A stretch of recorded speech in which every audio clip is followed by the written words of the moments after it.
और till the last हम लोग उम्मीद पे ही रहेंगे। हम लोगों ने सारा प्रोसीड्यूर पूरा करके 2-2 जगह क्वालिफाई करके 3-3 जगह क्वालिफाई करके 7 साल सर्विस करके आज हम लोग सड़क पर हैं। तो अभी भी उम्मीद है, होप फॉर द बेस्ट। और दीदी से यही रिक्वेस्ट करेंगे कि हम लोगों का जो जॉब है, एक ही डिमांड है कि हमें हमारा जॉब वापस दे दीजिए, nothing else but to give our job back. We are hopeful that she will be finally be able to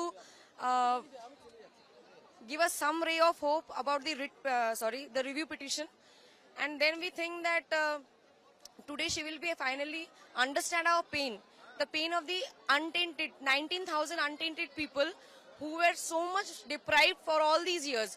We are in so much stress for the last 1 year, right from 22nd April 2024. We have been under this pressure that whether we will have our job continuation or not, because in the High Court we have lost, but we went to the Supreme Court with the hope that we will win. But sadly, the Supreme Court didn't give its judgment in our favor.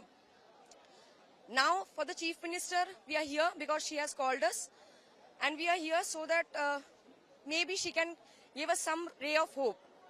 We don't know what she is going